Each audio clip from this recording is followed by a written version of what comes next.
Hello everyone, welcome to ITLS academy. हमारा lecture है conjugate vaccine production technology, इसका part 2। इससे पहले एक पार्ट हम इसका डिस्कस भी कर चुके हैं। तो आज हम देखने वाले हैं कैरेक्टराइजेशन से बात करेंगे। Characterisation of the conjugate.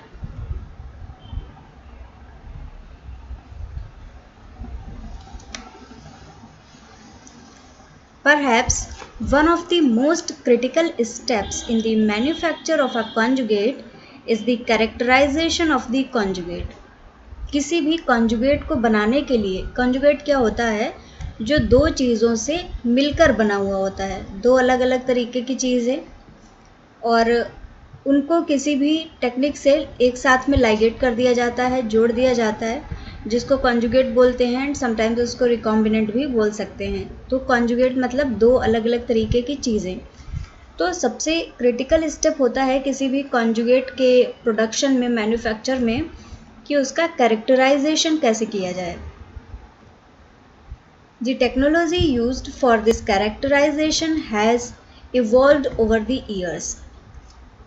Characterisation की जो टेक्नोलॉजी है, लगातार इवोल्यूशन इसमें होता रहा है, तरह तरह से डेवलपमेंट उसमें होता रहा है।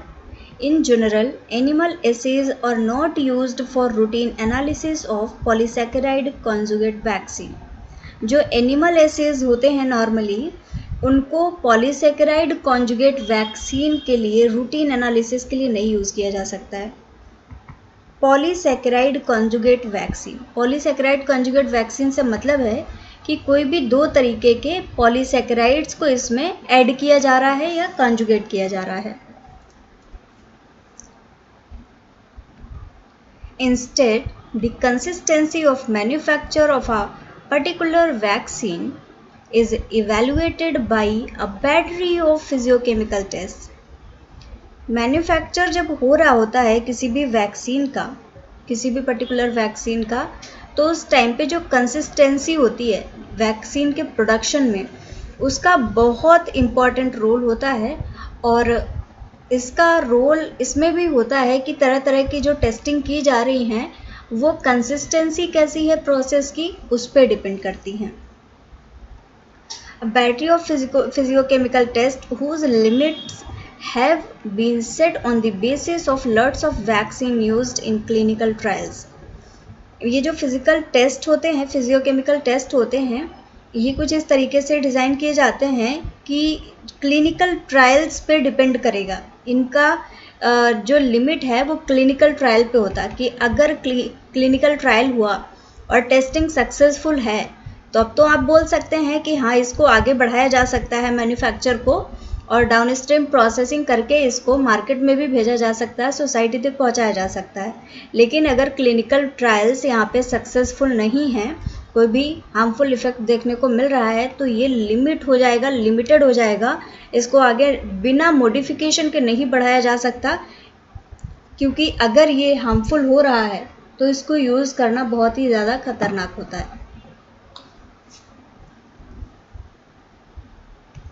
For this reason, the physiochemical method of evaluation must be chosen with care to reflect parameters that are important for the induction of protective antibodies. और यही एक रीज़न है कि क्लिनिकल ट्रायल्स के बेसिस पे इनकी लिमिटेशंस को निर्धारित किया जाता है। तो जो फिजियोकेमिकल मेथड्स होते हैं, इनका इवैल्यूएशन बहुत केयर के साथ में किया जाता है। ये ध्यान रखना बहुत ज़्यादा ज़रूरी होता है कि कहीं ऐसा ना हो कि मेथड को आपने एडवांस्ड किया, लेकिन उस एडवांस्ड मेथड होने में कुछ उसमें ऐसी कमियां रह गई कि जो आपकी कॉन्जुगेट वैक्सीन है, जब आपने ट्रायल किया तो वो सक्सेसफुल दिखा रहा है, बट जब वो एनिमल बॉडी में पहुंच रहा है वहाँ पे हार्मफुल इफेक्ट। तो इस तरीके का बिल्कुल भी नहीं होना चाहिए।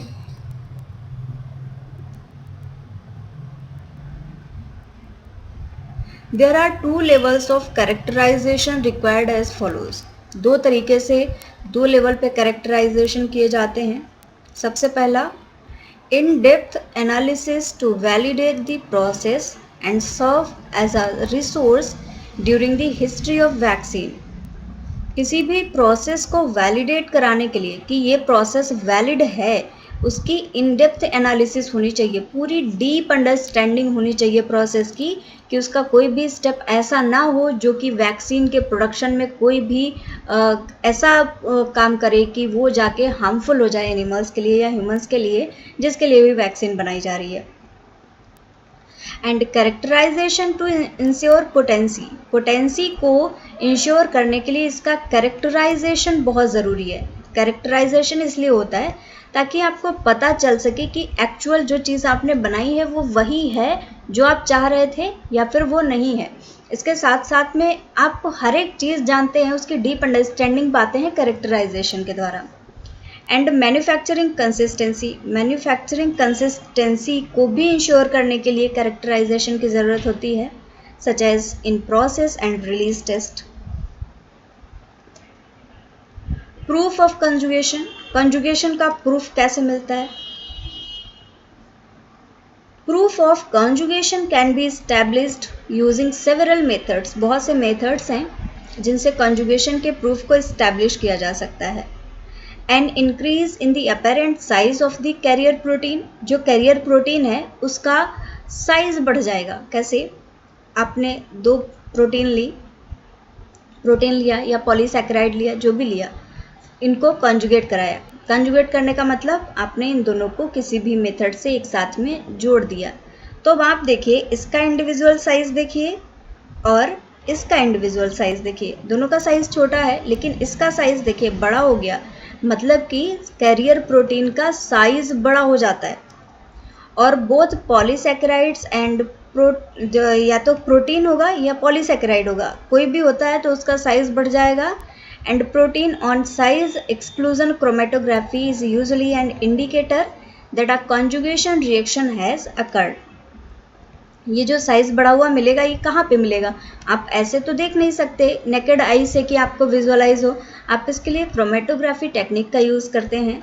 क्रोमेटोग्राफी टेक्निक में आपको साइज बड़ा मिलेगा। साइज कैसे बड़ा मिलेगा? आपको बड़ा सा बैंड मिलेगा, आपको पता चलेगा कि साइज बढ़ गया है, इसका मतलब है कि कंजुगेशन की रिएक्शन हो गई है और आप जो बनाना चाह रहे थे वो प्रोडक्ट बनके रेडी हो गया है। SDS page of the conjugate mixture also shows a dramatic change in migration of the carrier protein. SDS page होता है, SDS page जब आप करते हैं, प्रोटीन की मोबिलिटी देखते हैं, तो क्या होता है, SDS पेज भी माइग्रेशन में एक चेंज दिखाता है। SDS पेज पे क्या होता है, निगेटिव चार्ज होता है पूरा, क्योंकि आपकी प्रोटीन कोई पॉजिटिव हो सकती है, कोई नेगेटिव हो सकती है, तो जो SDS पेज है उसको इवनली ये निगेटिव चार्ज दे देता है। तो ये भी उसकी माइग्रेशन की एबिलिटी को कह सकते हैं कि चेंज कर देता है। तो उससे भी पता लगाया जा सकता है कि अगर ज़्यादा बड़ा है तो उस पर चार्ज भी बहुत ज़्यादा हो जाएगा, निगेटिव या पॉजिटिव, जो निगेटिव चार्ज होता है वो ज़्यादा हो जाएगा। तो अगर इसका साइज़ बड़ा है तो ये बहुत ज़्यादा पीछे, जैसे कि इसको पॉजिटिव की तरफ जाना है, तो जिस पे ज़्यादा निगेटिव चार्ज होगा वो पॉजिटिव की तरफ बहुत तेज़ से जाएगा, और जिस पे लेस निगेटिव चार्ज होगा वो तो पॉजिटिव की तरह धीरे धीरे से बढ़ेगा। तो इस तरीके से भी पता लगाया जा सकता है कि कंजुगेशन हो गया है। After conjugation the carrier protein usually migrates as a smear or does not enter the gel. Conjugation के बाद में जो कैरियर प्रोटीन होती है ये या तो स्मीयर की तरह मूव करती है या फिर जेल में इंटर नहीं करती है।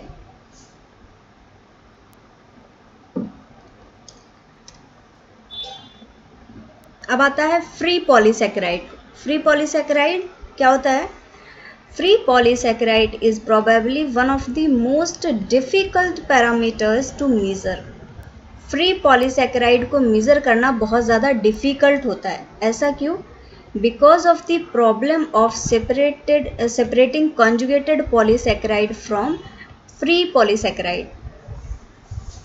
आपने कोई भी conjugate किया है जो polysaccharide और जो free polysaccharide है, अगर आप इनको अलग अलग देख रहे हैं, अगर किसी भी जगह पे पॉलीसैकेराइड का बैंड यहाँ भी दिखा रहा है जिसमें कॉन्जुगेट है, और जो फ्री है वहाँ पे भी पॉलीसैकेराइड का बैंड दिखा रहा है, तो ये बहुत डिफ़िकल्ट हो जाता है कि फ्री पॉलीसैकेराइड कितने हैं, कितना अमाउंट में है, इसको मेज़र करना। Separation of oligosaccharide intermediates from conjugates can be accomplished by size exclusion chromatography. अब जो ओलिगोसैकेराइड इंटरमीडिएट्स हैं, जो पॉलीसैकेराइड्स या ओलिगोसैकेराइड्स बचे हुए हैं, जो कॉन्जुगेट नहीं हुए हैं, उनको साइज एक्सक्लूजन क्रोमेटोग्राफी के द्वारा एक्सक्लूड किया जा सकता है, निकाला जा सकता है, क्योंकि उसमें आपको बैंडिंग पैटर्न से पता चलेगा कि कहाँ पे ओलिगोसैकेराइड्स हैं, कहाँ पे कॉन्जुगेट हैं, और आप उनको सेपरेट कर सकते हैं.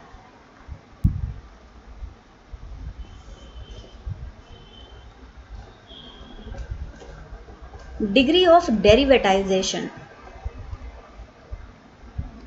Degree of derivatization is a function of the method chosen for conjugation.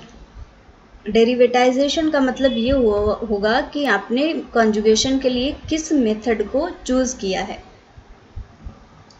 In many cases, the number of functional groups can be measured using a colorimetric assay. बहुत सारे ऐसे केसेस होते हैं जहाँ पे फंक्शनल ग्रुप्स को अगर मेज़र करना है तो उसके लिए कॉलोरीमेट्रिक एसेस का यूज़ किया जा सकता है.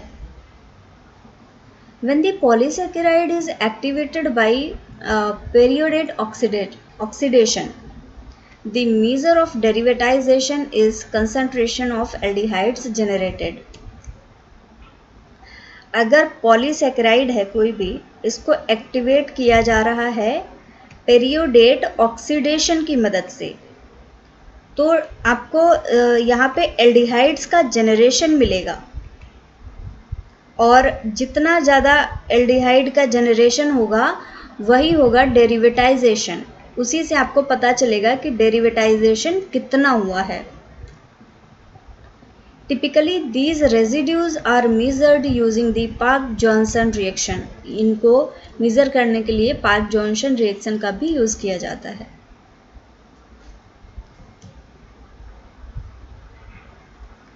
Degree of conjugation. The degree of conjugation also referred to as covalency. Degree of conjugation को covalency भी बोला जाता है. सारी इंपॉर्टेंट चीज़ें हैं, आपको पता होना चाहिए क्या डेरिवेटाइजेशन है, क्या डिग्री ऑफ कंजुगेशन है. तो डिग्री ऑफ कंजुगेशन को कोवैलेंसी भी बोला जाता है. It is a critical parameter associated with the potency and consistency of a conjugate vaccine. Degree of conjugation जो है वो पोटेंसी और कंसिस्टेंसी से डायरेक्टली रिलेटेड है, और इनको मेज़र करने के लिए ये बहुत इंपॉर्टेंट पैरामीटर है. Ideally, this should be measured using a unique property resulting from the conjugation reaction. जो डिग्री ऑफ कंजुगेशन है, इसको मेज़र करने के लिए जो कंजुगेशन रिएक्शन होती है उसका यूज़ किया जाता है. कंजुगेशन रिएक्शन के बाद में डिग्री ऑफ कंजुगेशन का पता चलता है. अब आता है molecular size. Molecular size is an important measurement for the conjugate and for the in-process polysaccharide or oligosaccharide intermediate.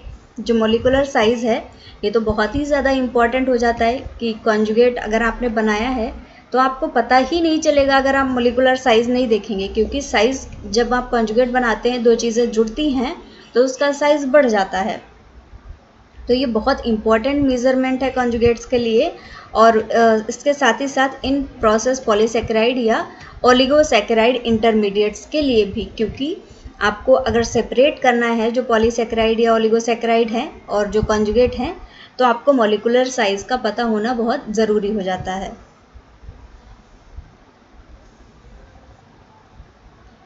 Most conjugates of licensed conjugate vaccines are very large. ज़्यादातर conjugate बहुत ज़्यादा लार्ज होते हैं, and traditionally their size has been rated as a size exclusion partition coefficient. उनके size को size exclusion partition coefficient, जिसको कि KD भी बोलते हैं, उसके अकॉर्डिंग रिलेट किया जाता है on a Saffro's 4B column. The same chromatographic approach was used to estimate the size of polysaccharide vaccine. इसी कॉलम की मदद से एक क्रोमेटोग्राफिक अप्रोच भी होती है जो कि पॉलीसैकेराइड वैक्सीन के साइज को एस्टिमेट करती है. concentration of residual active sites. The Marburg method is designed such that a unique residue is generated when an active site is deactivated. Residual active site का मतलब होता है कि किसी भी एंजाइम या किसी भी पॉलीसेकेराइड को जब आप कॉन्जुगेट करा रहे हैं तो किसी ना किसी साइट पे जाके वो जुड़ेगा। तो कितनी एक्टिव साइट हैं जहाँ पे वो जुड़ सकता है उसको बोलते हैं रेजिडुअल एक्टिव साइट। तो इसको मेज़र करने के लिए एक मेथड को यूज़ किया जाता है जिसका नाम है मारबर्ग मेथड। इसमें क्या होता है, अगर यहाँ पे एक यूनिक रेजिड्यू का जनरेशन होता है, अगर एक कोई भी एक्टिव साइट है वो डीएक्टिवेट हो जाती है। Reactive bromoacetamide residues are capped with N-acetyl cysteamine.